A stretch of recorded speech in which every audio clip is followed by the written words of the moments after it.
আমরা আজকে নবীর আদর্শ থেকে তিনটা আদর্শ নিয়ে তিনটা শিক্ষা নিয়ে কথা বলতে চাই। দেখা যাক আপনারা আমার কথার উত্তর করতে পারেন কিনা। বলেন সবাই কয়টা? আওয়াজটা কমে গেছে, আরো জোরে কয়টা? এক নম্বর, নবীর আদর্শের প্রথম শিক্ষা, যে আপনাকে আঘাত দিয়েছে তাকে আপনি আল্লাহর দিকে তাকিয়ে ক্ষমা করবেন। পারা যাবে? আচ্ছা বলেন তো, আল্লাহ আমাদেরকে ক্ষমা করুক, এটা কি আমরা কুষ্টিয়াবাসী চাই কি চাই না? আল্লাহ বলছে, বান্দা তোমরা যদি আমার ক্ষমা পেতে চাও, তোমরা এক ভাই আর এক ভাইকে ক্ষমা করে দাও। তোমরা ক্ষমা করা শিখলে তোমাদেরকে ক্ষমা করে দিবে একজন, তিনি কে? ওয়াইন তাফু ওয়া তাসফাহু ওয়া তাগফিরু ফাইন্নাল্লাহা গফুরুর রহিম। আল্লাহ বলছে, বান্দা তোমরা যদি দয়া করতে পারো, ক্ষমা করতে পারো, তবে মাথায় রেখো তোমার আরশ পর্যন্ত গুনাহের খাতা আমি আল্লাহ ক্ষমা করতে পারি। সুবহানাল্লাহ পড়ে সবাই। একবার নবীজি কথা কে বলে? এদিকে পেছনে দেখো তো, কথা কে বলে? পেছনে। এখানে সব ঠিক আছে, পেছনে আওয়াজ, পেছনে যারা আছো পেছনে, this is my last warning for you, keep quiet, keep silent. আর একটা আওয়াজ আসলে পিঠের চামড়া একটাও থাকবে না যুবক ভাইরা। আমার যুবকদেরকে, মুরব্বীদেরকে বিরক্ত করা যাবে না, এদের সময়ের দাম আছে। এরা ঠান্ডার মধ্যে বসে বসে ওয়াজ শুনছে, প্রত্যেকটা কথা কানে নয় কলিজায় গিয়ে আঘাত করতে হবে, ঠিক কিনা বলে? আচ্ছা একটু খেয়াল করেন আমার ডান হাতের দিকে, এই ডানে একটা বাঁশ আছে, দেখা যায়? এই যে এইটা ফুল দেওয়া। আরেকবার জিজ্ঞেস করছি, দেখা যায়? আমার ডান হাতটা একটু ফলো করবেন, আমি হাদিসটা প্র্যাকটিক্যালি বোঝাবো। একটু পেছনে গেলাম মাইক থেকে। এই গাছের নিচে নবীজি শুয়ে আছেন। কেমন ভাবে শুয়ে আছেন? ডান কাত হয়ে। একটু দেখেন তো, এইভাবে দেখা যায়? এইভাবে নবীজি ডান কাত হয়ে শুয়ে আছে। আর নবীজি তরবারিটা নবীজির ডান দিকে রাখা আছে। এক কাফের বেদুইন গ্রাম্য লোক এসেই নবীর তরবারিটা তুলে নিয়ে ডাক দিয়ে বলছে, এই মোহাম্মদ, তোরে বাঁচাবে এবার কে? আমার নবীজি সুন্দর করে চোখটা খুলে বলছে, আল্লাহ। জোরে বলেন সুবহানাল্লাহ। মোহাম্মদ, তোরে বাঁচাবে কে? আল্লাহ রসুল বলছেন, আল্লাহই বাঁচাবে। এই কথা শুনে এই কাফের থর থর থর থর করে কাঁপা শুরু হয়ে গেছে। আর কাঁপতে কাঁপতে ওর তরবারিটা নিচে পড়ে গেছে।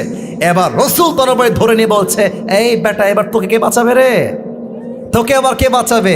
বলছে, আপনি বাঁচাবেন, আমাকে আর কেউ বাঁচাতে পারবে না। নবীজি বলছে, আরে যা, তুই আমাকে আঘাত করতে আসছিস তো কি হয়েছে? আমি তোকে আমার রবের জন্য মাফ করে দিলাম। সুবহানাল্লাহ পড়ে। যুবকরা অনেকে আছে, মেয়েরা বেঈমানি করলে ছ্যাঁকা খেয়ে, বেকা হয়ে, গাঞ্জা খেয়ে গাঞ্জাখোর হয়ে যায়। বলো আছে না নাই? আরে বেটা, মাফও করে দিবা, জীবন থেকে ডিলিটও করে দিবা। আমার জীবনে বেঈমানের কোনো জায়গা নাই। ক্ষমা হবে, আমার জীবনে জায়গা হবে না। দেখেন তো মক্কা বিজয়ের ইতিহাস। আল্লাহ রসুল, বাবুরা এই নুনু কেটে দিব একেবারে। আর মুসলমানই হয়নি, মোবাইল ফোন বের করে টিকটক করে। আমি অবাক হয়ে যাই। আমি একটা কথা বলে ফেলবো, রাগ করবেন না তো? হ্যাঁ রাগ করবেন মনে হয়, বলবো না। আমাকে দেখেন, এইরকম বাচ্চা। আমি যখন রাস্তাঘাটে আগে হাঁটতাম, এখন আর হাঁটি না। সত্য কথা, এই যুবকদের ঠেলার জন্যই আমি আর রাস্তাঘাটে বের হই না। খালি বের হলেই সেলফি। আমি এটাকে অহংকারী বলছি না, আমার মেসেজটা বুঝবেন। এইরকম বাচ্চা আমাকে দেখে দৌড় দিয়ে আসে, তো দেখতেছি ওর হাতে ফোনটা এমন করে ভিডিও করতেছে। বাচ্চা কত হবে? এই 5-6 বছর বয়স হবে। বলছে, এই বাচ্চা, তুই আমাকে চিনিস কেমনে? বলছে, হুজুর টিকটকে দেখেছি। এইরকম বাচ্চা। তো এই বাচ্চাগুলো এখানে বসে বসে ভিডিও করলে হবে না। আমাদের কথা হচ্ছে, ভাই আজকে মাহফিল থেকে হেদায়েত হারাই গেছে। কমিটি চায় ভাইরাল বক্তা, মানুষ চায় জনপ্রিয় বক্তা। এখন বক্তা চায় আমার সঙ্গে সবাই সেলফি তুলবে, মারামারি করবে, এটাই ভাল লাগবে। মাঝখান দিয়ে হেদায়েত গেছে চাঁদের বাড়ি। তোমাদেরকে বলে দিলাম একটু ওদেরকে সাবধানে রাখো। আমি কোনো কাউন্টার চাই না, 12টা পর্যন্ত ওয়াজ চলবে, পিন পতন নীরবতা। আমার তো মনে হয় 12টা পর্যন্ত নয়, ভোর রাত পর্যন্ত ওয়াজ হলে প্রত্যেকটা মানুষ ওয়াজ শুনে বাসায় ফিরে যাবে। এটা কুষ্টিয়ার মাটি, ইসলামের ঘাটির জায়গা।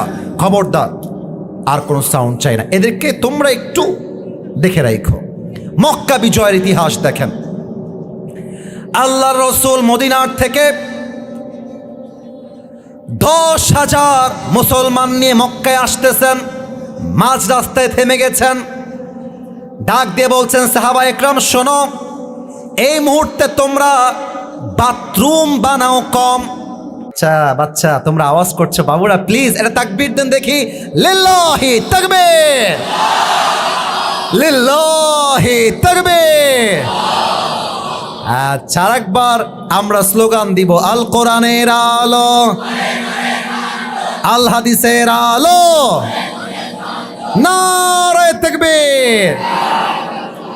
আপনাদের পায়ে হাত রেখে বলি, এরকম সাউন্ড করলে কষ্ট হয়, বুঝছেন? মাফ করে দেন। 1 ঘন্টা ওয়াজ করেছি, কত কষ্ট করে ওয়াজ করি বলেন ভাই। কলিজাটা ছিঁড়ে যায় মাঝে মাঝে। আওয়াজটা আসলে কি হয়, কথার যে ফ্লোটা আছে না, ধারাটা, সৌন্দর্য, ওটা হারিয়ে যায়। এই জন্য এটাই লাস্ট, দোয়া পর্যন্ত আর কোনো সাউন্ড হবে না। একবার ওয়াদা করে বলেন তো সবাই ইনশাআল্লাহ। আর একবার বলেন তো সবাই ইনশাআল্লাহ। আচ্ছা, এবার নবীজি বলছেন, তোমরা ওয়াশরুম বানাও কম আর তাবু বানাও বেশি।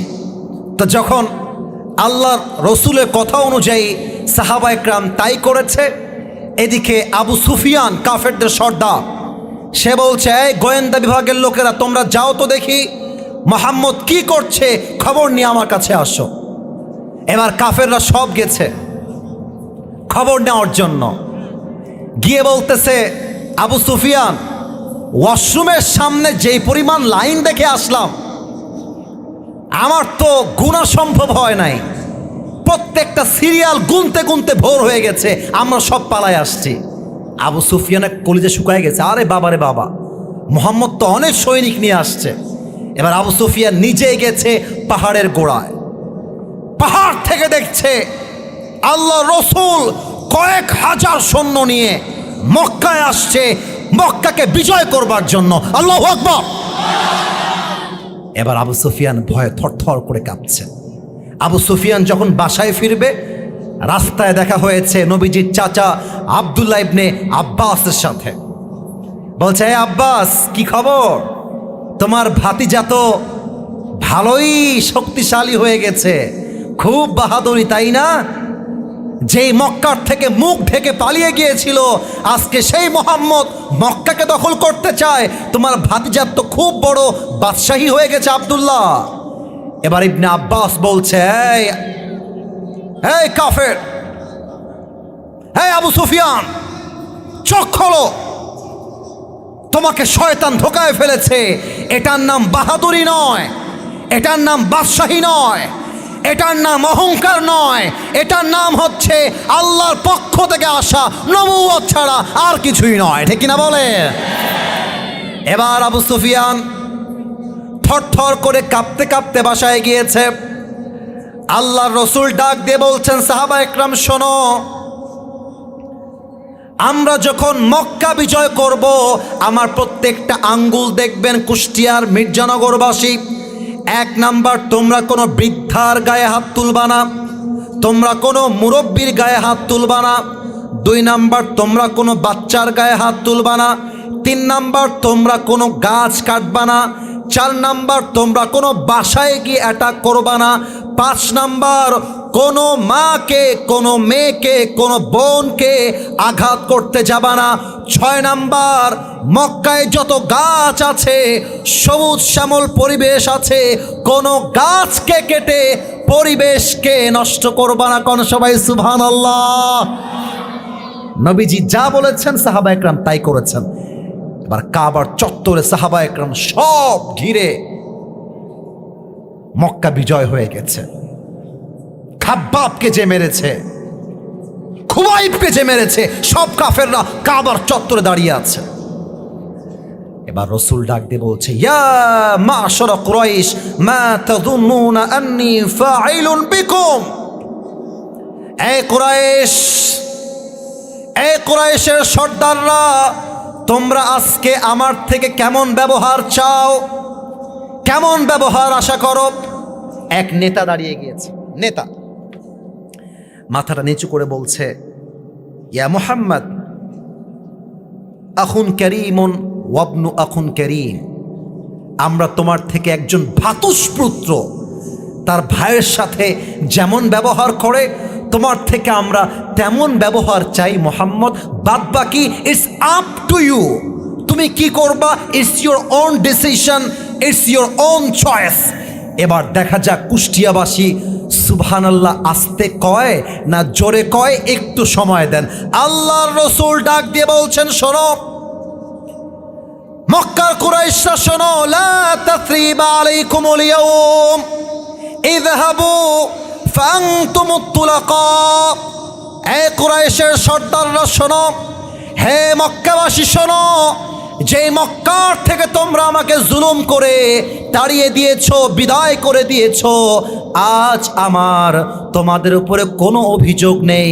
আমি আল্লাহর দিকে তাকিয়ে তোমাদের সবাইকে মাফ করে দিলাম। In the history of mankind, never has been shown anyone such a greatness in forgiveness as the last Muhammad sallallahu alaihi wasallam, and he forgave every one of his enemies when they lay powerless at his feet, and he has shown the world the true meaning of mercy, compassion and humanity. Allah Rasul তার শত্রুদেরকে তখন ক্ষমা করেছেন যখন তারা তার পায়ের নিচে লুটিয়ে পড়েছিল, এবং তিনি ক্ষমা করে প্রমাণ করেছেন ইসলাম আমাদেরকে প্রতিশোধ নয়, ইসলাম শেখায় আল্লাহর জন্য একে অপরকে ক্ষমা করে দেওয়া, এটার নামে ইসলাম। ঠিক কিনা বলেন? আল্লামা ইকবাল লিখেছেন, आओ दिलों को साफ करे, दिल से नफरत को दूर करे। আমি আবারও বলছি, আল্লামা ইকবাল লিখেছেন, आओ दिलों को साफ करे, दिल से नफरत को दूर करे, और माफी की रोशन से हर किसी की जिंदगी को हम रोशन करे। ওনার কথা হচ্ছে, আসো আজকে আমরা দেখতে পাই বিএনপি জামাতের মারামারি, আজকে আমরা দেখতে পাই বিএনপি এনসিপির মারামারি। আমরা এই বাংলাদেশ চাই না, আমরা চাই বিএনপি জামাত এনসিপি ঐক্যবদ্ধ হয়ে কাজ করবে। স্বৈরাচার এই বাংলাদেশে আর কখনো ফিরে আসতে পারবে না। ঠিক কিনা বলো?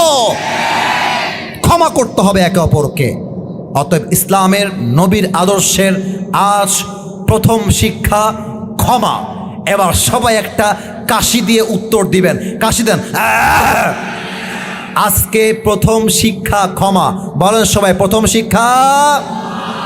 এবার নবীর জীবন থেকে আমরা 2 নাম্বার শিক্ষা জানতে চাই। শিক্ষার নাম হচ্ছে ধৈর্য তথা সবর। একটা প্রশ্ন করব, বেঁধে যাবেন না, বেঁধে যাবেন না, বেঁধে যাবেন না, একটু ঠান্ডা মাথায় উত্তর দেন। বলেন তো নবীজির সবচেয়ে কলিজার টুকরা আদরের মেয়ে নাম কি? এই যে ভয় পাইছেন আপনারা, ভাই কথা কচ্ছেন না কিসের জন্য? ফাতেমা। বলেন সবাই, নাম কি? এবার কন্দেই ফাতেমার স্বামীর নাম কি ছিল? মুরব্বীরা উত্তর দেয়, যুবকরা উত্তর দেয় না। ছি ছি ছি, লজ্জা লেগেছে আমার। ফাতেমার স্বামীর নাম আলী। বলো ফাতেমার স্বামীর নাম কি? এবার তো বাচ্চা বাচ্চা উত্তর দিবে। একটা প্রশ্ন করব, বলো তো ফাতেমার গর্ভ থেকে 2 জন জান্নাতের সর্দার এসেছিল, এক হাসান, 2 এক হাসান 2। দেখেন নবীজি ধৈর্যের শিক্ষা কেমন করে দিয়েছে। তবে একটা কথা আমি না বললে আমার পেটের ভাত হজম হবে না। আমার মনে হয় আমি সহ আমরা সবাই যারা এই বসে আছি, আমরা সবাই মধ্যবিত্ত পরিবারের সন্তান।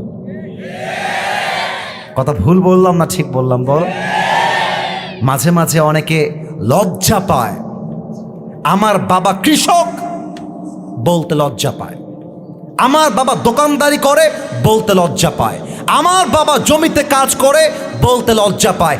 আরে বেটা, তোমার বোঝা উচিত পৃথিবীতে যত ইতিহাস তৈরি হয়েছে তার ৮০% বেশি ইতিহাস তৈরি করেছে মধ্যবিত্ত পরিবারের সন্তানেরা, ঠিক কিনা বলো? ফাতেমা এবং আলীর ঘরে ৩ দিন যাবত কোনো চাল নাই, ডাল নাই, ভাত নাই, খাবার নাই। ফাতেমা ডাক দিয়ে বলছে, আলী কি করা যায়? হাসান এবং হোসাইন তো ক্ষুধার যন্ত্রণায় কাতরাতে আছে।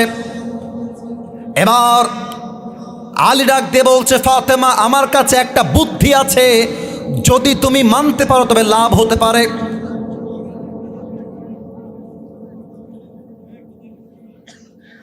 ফাতেমা ডাক দিয়ে বলছে, বলো কি বুদ্ধি আছে, আমি তাই করতে চাই। আলী ডাক দিয়ে বলছে, বাবার কাছে যাও, ডাক দিয়ে বলো, আব্বা জান আতিনি শাইআন, 3 দিন যাবৎ ক্ষুধার্ত, কিছু খাবার আমাদেরকে দান করেন। তোমাকে আব্বা খাবার দিবে, তুমিও খাবা, আমিও খাবো, হাসান খাবে, হোসাইন খাবে, ক্ষুধা আমাদের নিবারণ হয়ে যাবে। কোন সবাই সুবহানাল্লাহ। বলছে ঠিক আছে, যেহেতু তুমি স্বামী আমাকে অর্ডার দিয়েছো, আমি আমার বাবার কাছেই যাব। এই কুষ্টিয়াতে টিনের বাড়ি আছে না? টিনের বাড়ি, আমার বাসাও টিনের, এটা বলতে লজ্জাবোধ নাই। আমরা জন্ম নিয়েছি মাটির বাড়িতে, টিনের বাড়িতে, বলতে লজ্জা কিসের? আমরা গ্রামের ছেলে, বলতে আমাদের ন্যূনতম লজ্জাবোধ নেই, ঠিক না বলো? বি প্রাউড অফ ইট, আমরা গৌরব করি। তো নবীর বাসা ছিল মাটির বাসা, সুবহানাল্লাহ পড়বেন না আপনারা? আর একটু জোরে সুবহানাল্লাহ পড়বেন না? আচ্ছা, এই মাটির বাসায় বারান্দা থাকে না? বারান্দা, কথা না করলে বুঝি ক্যামেরা, বারান্দা থাকে না ভাই? আমার মুরব্বী আব্বাজানরা এখানে বসে আছেন, মনে করেন এইটা হচ্ছে নবীজির মাটির বাসা, এক্সাম্পল, উদাহরণ দিচ্ছি, আর এইটা হচ্ছে বারান্দা। উফ, মায়েরা কান খাড়া করবেন, আমার মুরব্বী আব্বাজান আপনার পায়ে আমার হাত, কানটা খাড়া করেন। ফাতেমা যখন নবীর বাসার গেটের জাস্ট কাছে আসছে, নবীজি বুঝে গেছে আমার কলিজার টুকরা ফাতেমা আমার বাসায় ফিরে এসেছে। সুবহানাল্লাহ পড়বেন না আপনারা? মাইকটা হটাচ্ছি, আমার কথা একটু বুঝবেন। ফাতেমা এসে গেটটা নক করেছে, ঠক ঠক। নবীজি দৌড় দিয়ে এসে আমার হাত দেখবেন, আমি অভিনয় করে নবীর ব্যবহার কত সুন্দর আমি দেখাতে চাই। গেটটা খুলেই ফাতেমা ভেবেছে আমি দিব আগে সালাম, নবীজি গেটটা খুলেই ফাতেমার আগে নবীজি নিজেই সালাম দিয়েছে। সুবহানাল্লাহ পড়ো সবাই। এখন গেটটা খুলে দিয়েছে, গেটটা খুলে দিয়ে হাতটা ধরে সুন্দর করে ফাতেমাকে বাসায় নিয়ে আসছে। এখনো শেষ হয় নাই, নবীজি নিজে আগে ফাতেমাকে বসিয়েছেন, নবীজি ফাতেমাকে রিল্যাক্স করে বসিয়েছেন, তারপরে নবীজি খাটে বসেছেন।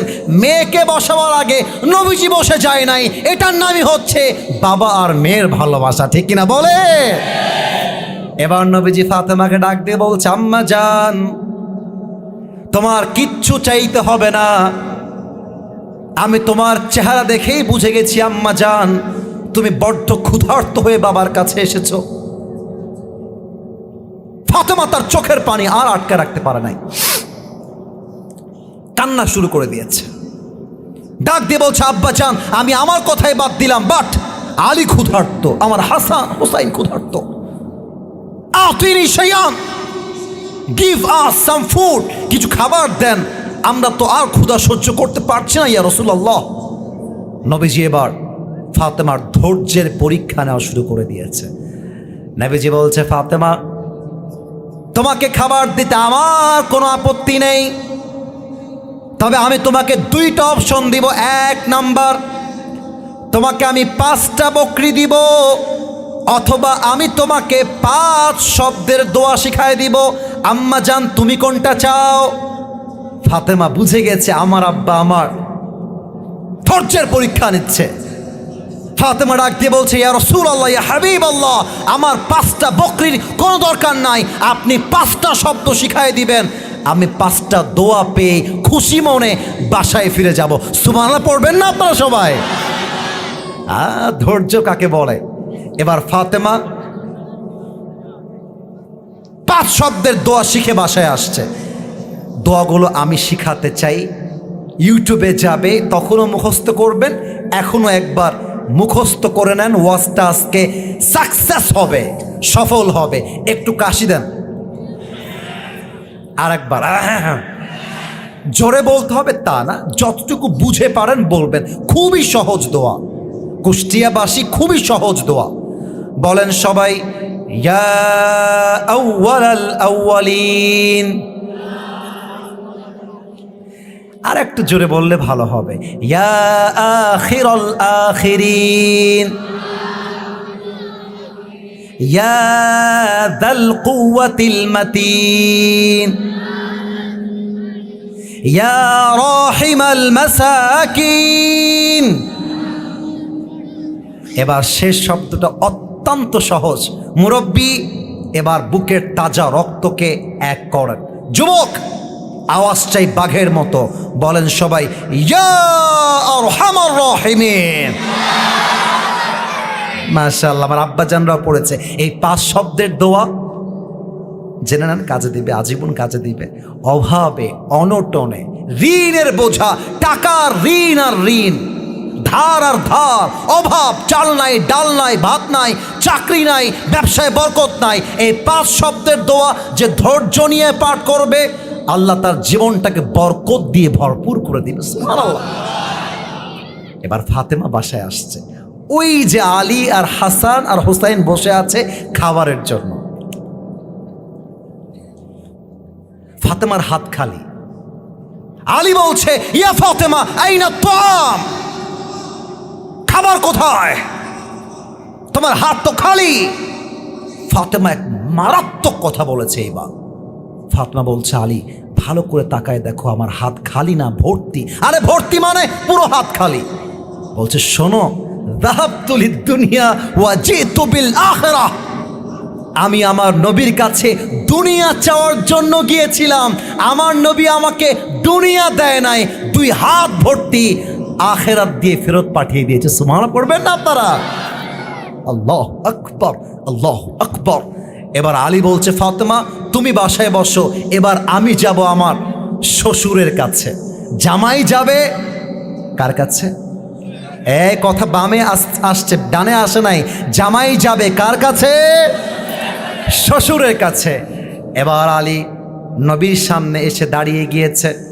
দেখেন আমাকে, দেখেন আমাকে, এইভাবে দাঁড়িয়ে আছে, মাথা নিচু, 2 হাত এভাবে বেঁধে দাঁড়িয়ে আছে। হাদিসে আসছে, নবীজি তো আগের থেকেই জানেন যে আলী কেন আসছে। তবুও নবীজি বলছে, মা লাকা ইয়া আলী, হে আলী তোমার কি হয়েছে? আলী কিচ্ছু কয় না, চুপচাপ দাঁড়িয়ে আছে।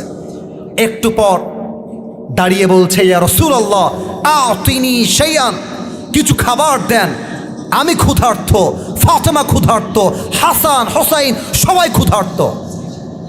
নবীজি বলছে, ও আচ্ছা আচ্ছা, খাবার লাগবে, সমস্যা নাই, তোমার জন্য আমার কাছে 2টা অপশন আছে।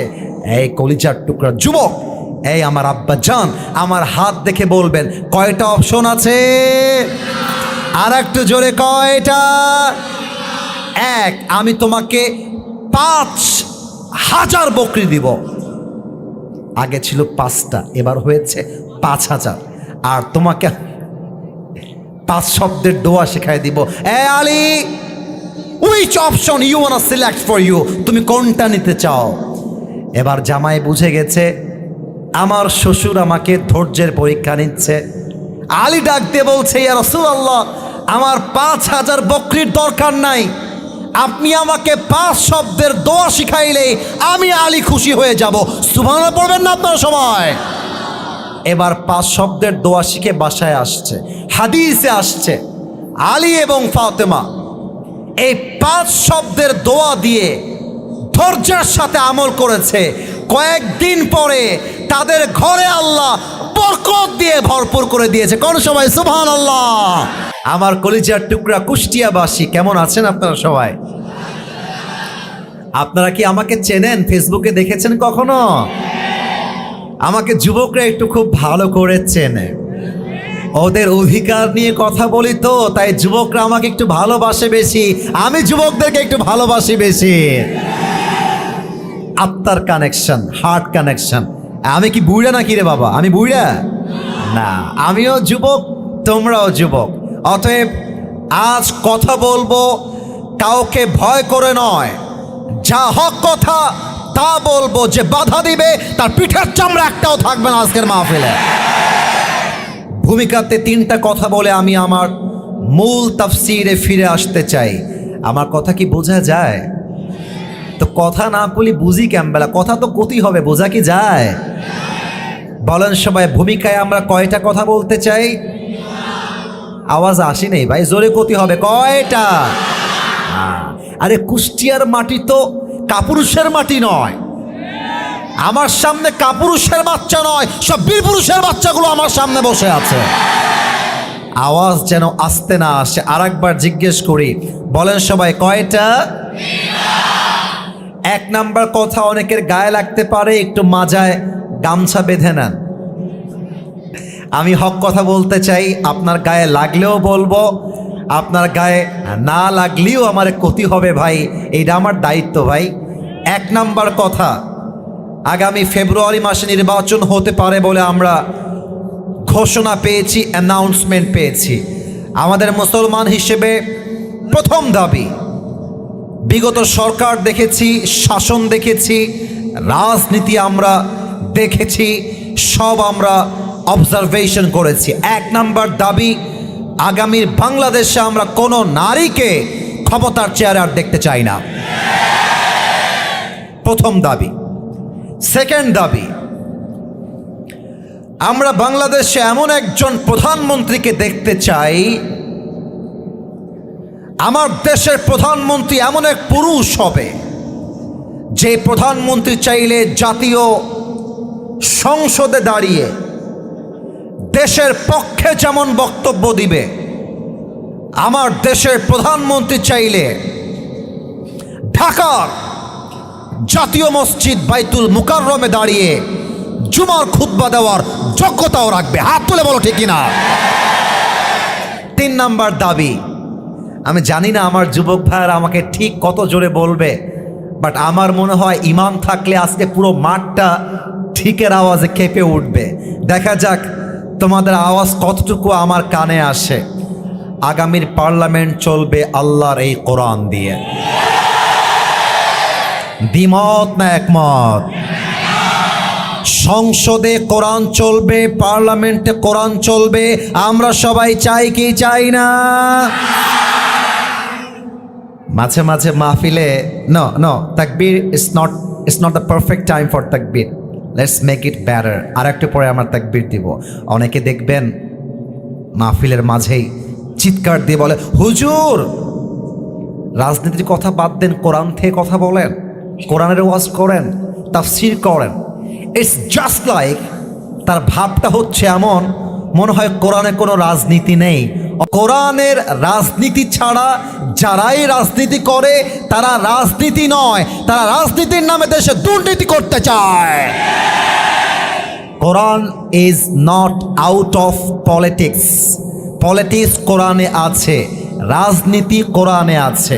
এখন দেখেন, আমরা সংসদে কোরআনটা কেন চাই, আইনটা কেন চাই? জাস্ট গলার জোরে ঠিক বললেই তো হয় না, আপনাকে পয়েন্ট বুঝতে হবে।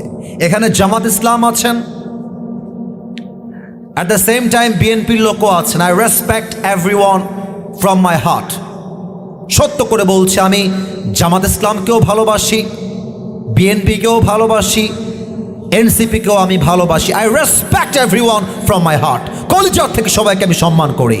বাট আপনি যদি কোরআনকে না চান, কোরআনের আইন পাশ করতে না চান, কোরআনের রাজনীতি করতে না চান, আপনি যতই বলেন আমি মুসলমান ঘরের সন্তান, আমি আসিফ হুজুর পাথর খোদাই করে লিখে দিব, আপনি নামে মুসলমান, আপনি কাজে মুসলমান হতে পারেন নাই। আচ্ছা, এবার কথা, আমরা হুজুররা কোরআন দিয়ে সংসদ চাই কেন? মুসলমানরা কোরআনের পার্লামেন্ট চায় কেন? আমি একদম যুক্তিগত কথা বলছি। যদি আমার কথার কোনো ভুল হয়, জান আজকে একদম ডিক্লার দিয়ে দিলাম, আপনি দাঁড়িয়ে আমাকে অবজেক্ট করতে পারবেন, বাধা দিতে পারবেন, প্রশ্ন করতে পারবেন। আর যদি আমার প্রত্যেকটা কথা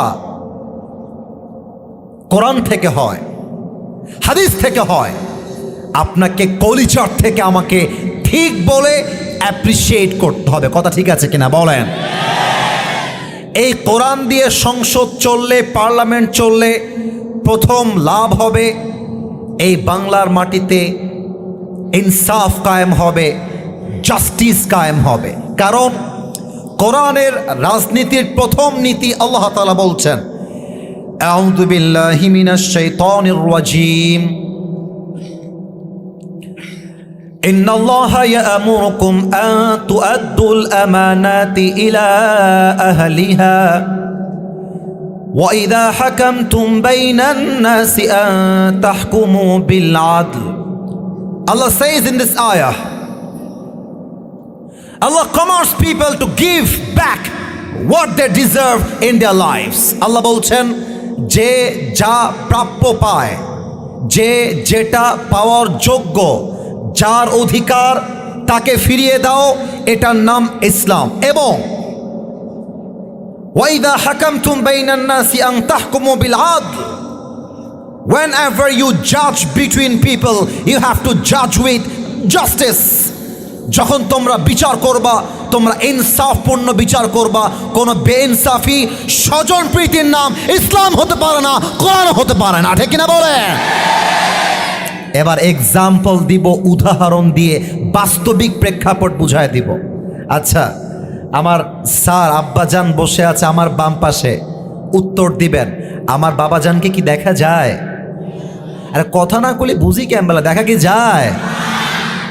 আমার বাপজান হচ্ছেন, মনে করেন, কুষ্টিয়ার এমপি, এক্সাম্পল, উদাহরণ।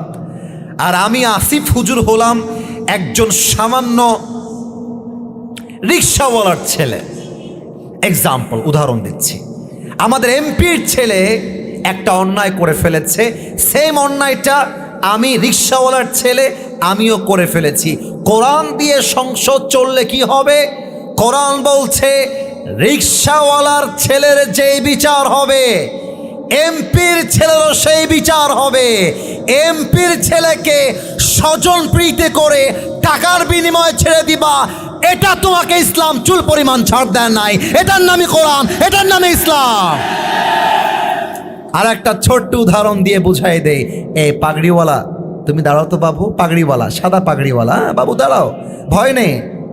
নতুন নতুন ভয় পায়, ভয় নাই। তোমার নাম কি বাবু?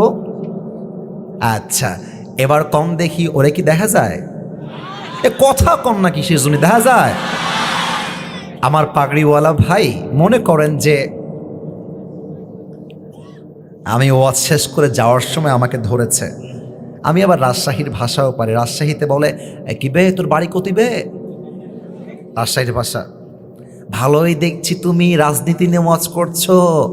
আগে বলতা যুবকদেরকে নিয়ে, আগে বলতা নারীর অধিকার নিয়ে, এখন বলছো পার্লামেন্টে কোরআন চাই। আপনি খালি কুষ্টিয়ার রাস্তায় উঠেন, আপনাকে আমি দেখে নিব, আপনার ঠ্যাং আমি আজকে ভেঙে দিব। সে আমাকে বলছে, হুমকি দিচ্ছে। আমি বলছে এর বাড়ি কতিবে, একে ধরতো, এই ড্রাইভার সাহেব নিয়ে আসেন রামদার চাকু, ওকে আমি আজকে দেখে নিব। একটা চাকু নিয়ে আসছে, বা রামদা বা হাইসা বটি, নাম কি ঠিক আছে না ভুল বললাম? একটা বটি নিয়ে আসছে, বললাম ওকে আজকে দেখে নিব। দিয়ে একটা কোপ মারছি, ও ডান পা কেটে বিচ্ছিন্ন হয়ে মাটিতে পড়ে গেছে। বসে পড়ো। এবার আমার মুরব্বীরা বলছে, এ হুজুরকে ধর ধর। হুজুর দাড়িওয়ালা, টুপিওয়ালা, পাগড়িওয়ালার পা কেটে ফেলেছে, হুজুরকে ধর। কোনো মতে আমাকে ধরে কুষ্টিয়ার জেলে ভরে দেওয়া হয়েছে। আমার নামে মামলা হয়েছে যে কুষ্টিয়ার মির্জানগরে আসিফ হুজুর গিয়ে একজন যুবকের ডান পা কেটে দিয়েছে। এবার আপনাদের পালা, বাম পা না ডান পা? আচ্ছা, ভয় কিসের, বাম পা না ডান পা?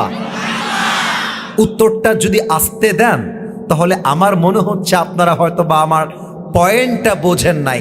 আমি কেটেছি ডান পা। বলেন সবাই, বাম পা না ডান পা? এখন আগামীকাল আমার নামে মামলা হলো। 3 দিন পরে কুষ্টিয়ার জেলা আদালতে আমার বিচার হবে যে আসিফ হুজুর মির্জানগরে একজন যুবকের পা কেটে দিয়েছে, তার বিচার হবে। এখন আমি দাঁড়িয়েছি কাঠগড়ায়, মাথা আমার নিচু। জজ সাহেব বলছে, এই হুজুরের ওয়াজ তো আমিও শুনেছি ফেসবুকে, এ লোক তো দেখতে সুন্দর, মানুষ তো ভালো না দেখছি, না কাজটা আপনি ঠিক করেন নাই হুজুর, আমি আপনাকে বাংলাদেশের ব্রিটিশ ল, কথা বুঝতে হবে, মজার জন্য বলছি না, ব্রিটিশ আইন সেই হিসেবে বিচার করলাম যে আসিফ হুজুরকে পা কাটার জন্য 1 বছরের জেল আর 10 লাখ টাকা জরিমানা করা হলো। 1 বছরের জেল, কয় লাখ টাকা জরিমানা? এবার কুষ্টিয়াবাসী জেগে উঠেছে। 1 বছরের জেল, কয় লাখ টাকা জরিমানা? 10 লাখ টাকা জরিমানা। এবার একটা বিচার, এটা কি ইনসাফপূর্ণ হলো কিনা, এটা কি জাস্টিসপূর্ণ হলো কিনা বোঝার জন্য দাড়িপাল্লা নিয়ে আসেন। দাড়িপাল্লার ডান দিকে পাগড়িওয়ালা ভাইয়ের ডান পা যে কেটে দিয়েছি ওইটা রাখেন। দাড়িপাল্লার বাম দিকে আমাকে যে বিচার করে 1 বছরের জেল দিয়েছেন, 10 লাখ টাকা জরিমানা করেছেন, বাম দিকে রাখেন। এবার কুষ্টিয়াবাসীর মেধাকে জাস্টিফাই করতে চাই, যতই আপনি দাড়িপাল্লার ডান দিকে ডান পা দেন আর 1 বছরের জেল আর 10 লাখ টাকা জরিমানা দেন, আপনি যতই টান দেন ধরে, সমান সমান হবে? এত আস্তে কেন হবে? আচ্ছা, বাম পাল্লায় আমি দিলাম 20 লাখ টাকা আর 3 বছরের জেল, আবার টান দেন, সমান সমান হবে? সমান সমান যদি করতে চান, আল্লাহর জমিনে আল্লাহর কোরআনের সংবিধান কায়েম করতে হবে। وكتبنا عليهم فيها أن النفس بالنفس والعين بالعين والأنف بالأنف والأذن بالأذن والسن بالسن والجروح قصاص। الله أكبر। আল্লাহ বলছেন, আমার বিধান হলো, কেউ তোমার চোখ তুললে তুমি তার চোখ তুলে নিবা, কেউ তোমার হাত কাটলে তুমি তার হাত কেটে নিবা। চোখের বদলে চোখ, নাকের বদলে নাক, কানের বদলে কান, ঠোঁটের বদলে ঠোঁট, হাতের বদলে হাত, পায়ের বদলে পা, জানের বদলে জান। এটার নামই ইসলাম, এটার নামই কোরআন। এবার আপনি সংসদে আইন পাস করেন কোরআন দিয়ে, জজ সাহেব বলবে অত বিচার মানি না, এখন চলবে আল্লাহর কোরআন দিয়ে বিচার। আসিফ হুজুর ওই যুবকের ডান পা কেটেছে, তোমরাও আসিফ হুজুরের ডান পা 1 কোপ দিয়ে কেটে দাও। দাড়িপাল্লা নিয়ে আসেন, দাড়িপাল্লার ডান দিকে ওর ডান পা দেন, দাড়িপাল্লার বাম দিকে আমার ডান পা দেন, এবার টান দেন, দেখবেন দুইটা সমান সমান হয়ে গেছে। ওয়ামান হাকামা বিহি আদালা, এই কোরআন দিয়ে যে ইনসাফ করবে, বিচার করবে, সেই তো ইনসাফ কায়েম করতে পারবে। আর ব্রিটিশ আইন দিয়ে আল্লাহর জমিনে ইনসাফ কায়েম করা সম্ভব নয়, ঠিক কিনা বলেন? তাহলে কোরআনটা পার্লামেন্টে গেলে ইনসাফ কায়েম হবে, 1 নাম্বার। 2 নাম্বারটা বলা যাবে? আপনারা মনে হয় রাগটা করেছেন, বলা যাবে? কোরআন যদি পার্লামেন্টে যায়, আমরা পাবো জবাবদিহিমূলক সরকার। আমার স্টেজে অনেক মান্যগণ্য ব্যক্তিরা বসে আছেন। জবাবদিহিমূলক সরকার মানে কি? এই আপনাদের কুষ্টিয়ার বিশ্ব রোড আছে না? না, আপনারা কথা না বললে আমি ওয়াচ করব না, আছে না? মনে করেন 3 বছর পরে রোডটা ভেঙে গেল, সরকার থেকে বাজেট আসলো 100 কোটি টাকা, কুষ্টিয়া টু ঝিনাইদহ হাইওয়ে রোডটা ঠিক করতে হবে। এখন সরকার যে 100 কোটি পেয়েছে, কুষ্টিয়ার এমপি যে 100 কোটি পেয়েছে, যে যতটুকু পেয়েছে, কোথায় সিমেন্ট কিনেছে, কোথায় বাঁশ কিনেছে, কোথায় রড কিনেছে, প্রত্যেকটার পাই টু পাই হিসাব জনগণ এবং সরকারকে বুঝায় দেওয়ার নাম আল কোরআন। ও এমপি সাহেব, 100 কোটি পেয়ে 50 কোটি খান আপনি, 20 কোটি খায় আপনার চামচারা, আর 10 কোটি খায় আপনার হাতে পোষা আপনার প্রশাসনরা, ঠিক কিনা বলো? কোরআন আসলে এই ফাউল রাজনীতি চলবে না। 3 নাম্বারটা বলেই তাফসিরে যাব। কোরআন যদি সংসদে যায়, বাংলার মাটিতে বিয়ের আইনটা সহজ হয়ে যাবে। আমাদের যুবকরা বিয়ে করতে চায়, কিন্তু আইন করা হয়েছে 18 বছরের আগে কোনো মেয়ে নাকি বিয়ে করতে পারবে না। আমার প্রশ্ন সরকারের কাছে, রাষ্ট্রের কাছে, কুষ্টিয়ার কাছে, যেই মেয়ে 18 বছর আগে বিয়ে করতে পারে না, সেই মেয়ে 16 বছরে পার্কে গিয়ে টিকটকে নেচে বেড়ায় কেমন করে? এই প্রশ্ন আমি জানতে চাই। ও 18 বছর আগে বিয়ে করা যাবে না, কিন্তু পার্কে গিয়ে প্রেম করা যাবে, এটাই বোঝা যায়। বাংলার পার্লামেন্ট চলছে কোরআন দিয়ে নয়, বাংলার পার্লামেন্ট চলছে পশ্চিমা সংস্কৃতির দালালি করে। যুবক ভাইরা, ঠিক কিনা বলো? আর এই যে যুবকগুলো বসে আছে, অনেক যুবক ছেঁকা খেয়ে বেকা হয়ে গেছে, বিশ্বাস করেন। আমার কথা একটা, এই শীতকালে আমার বাড়িতে বউ লাগবে, আমি আর কিছুই চাই না। যুবকদের চরিত্র আইফোন দিয়ে ঠিক হবে না, যুবকদের চরিত্র R15 দিয়ে ঠিক হবে না। চরিত্র ঠিক করতে ঘরে ঘরে বউ দরকার। হাত তুলে বলো ঠিক কিনা। আব্বা বোঝে না, আব্বা বোঝে না। আব্বা বলে নিজের পায়ে দাঁড়িয়ে বিয়ে কর। আর মেয়েদের কথা কি বলবো, মেয়েরা সরকারি চাকরি পাইলে আর কয়েকটা টাকা পাইলে বুইড়া টাকলার সাথে বিয়ের পিড়িতে বসে যায়। বলো, আল্লাহ এমন মেয়েদেরকে বোঝার তৌফিক দান করুক, হেদায়াত দান করুক। পড়েন সবাই আমিন। আপনাদের বউ আছে কার কার? তারা একটু হাত তোলেন। বউ আছে? আচ্ছা, বউ আছে আপনাদের, অনেকের বউ আছে। হাত নামান, হাত নামান, প্রিয় ভাইয়েরা হাত নামান। এবার কপাল পোড়া, হতভাগা, গরিব যারা, সিঙ্গেল যারা, তারা হাত তোলো সবাই। আপনারা দেখেন আব্বা যান যুবক ভাইদেরকে, এই তোমাদের কারো বউ নাই? এই আমি বিশ্বাস করি না। আল্লাহ সবাইকে দিনদার নেককার বউ পাওয়ার তৌফিক দান করুক। পড়েন সবাই আমিন। যে আমিন কয় নাই সেই বউ পাবে না। বলো সবাই আমিন। মুরব্বীরা দাঁত বের করে করে হাসতেছে, আব্বা জান হাসলে হবে না। এবারে সংগ্রাম যুবকদের বিয়ের সংগ্রাম, এবারে সংগ্রাম চরিত্র রক্ষার সংগ্রাম, এবারে সংগ্রাম ব্রেকআপ করে হালাল ধরবার সংগ্রাম। আমরা 3টা তাকবীর দিয়ে আলোচনায় যাব মূল তাফসীরে। প্রথম তাকবীর দিবেন বিবাহিত ভাইরা। বিবাহিত ভাইরা একটু কাশি দেন। দেখা যাক কারা জিতে আজকের এই মাহফিলে। এই বিবাহিত ভাইরা, আমাদের মান সম্মান নষ্ট করা যাবে না। গায়ের জোরকে এক করে তাকবীর দিবেন। আমি বলবো লিল্লাহি তাকবীর, আপনি বলবেন আল্লাহু আকবার। দেখা যাক বিবাহিতদের সাউন্ড কেমন এই কুষ্টিয়ার মির্জানগরে। বিবাহিত ভাইরা আমার সাথে লিল্লাহি তাকবীর। 65।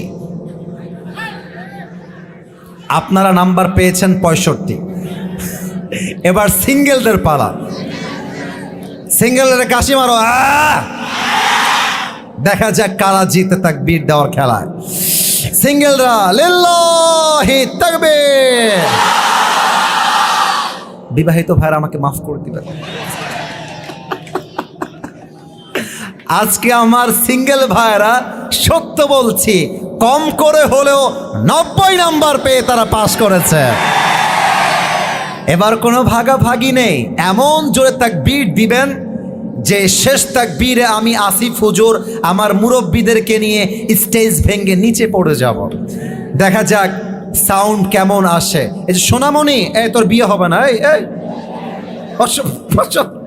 ভিডিও ইম্পর্টেন্ট না, আমার কথা বুঝতে হবে। তাকবীর দিব আমরা সবাই কাশি দিয়ে একবার। দেখা যাক গায়ের জোর কত বেশি আছে।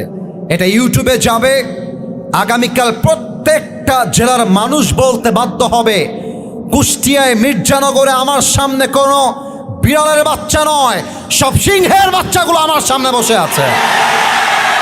নারে তাকবীর। আল কোরআনের আলো, আল হাদিসের আলো, কোরআন হাদিস যেখানে আলেম ওলামা যেখানে, কুষ্টিয়াবাসী যেখানে, মিরপুরবাসী যেখানে, মির্জানগরবাসী যেখানে, আল্লাহ যেন কবুল করে। পড়েন সবাই আমিন। আমি আমার তাফসীরে কামব্যাক করতে চাই একটা প্রশ্ন করে, উত্তরটা যেন আমার মুরব্বীরা, যুবকরা, বাচ্চারা কেউ বাদ না পড়ে যায়। বলেন তো, আমাদের নবীর নাম মুহাম্মাদুর রাসূলুল্লাহ সাল্লাল্লাহু আলাইহি ওয়াসাল্লাম। সবচাইতে বড় হতভাগা হলো সেই বান্দা যে নবীর নাম শুনেছে বাট দুরূদটা পাঠ করতে পারে নাই।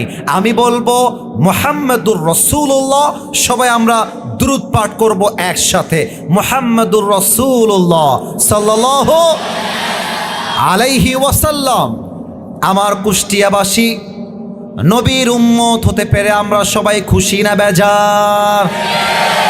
নবীর আদর্শের সৈনিক হতে পেরে আমরা সবাই খুশি না বেজার?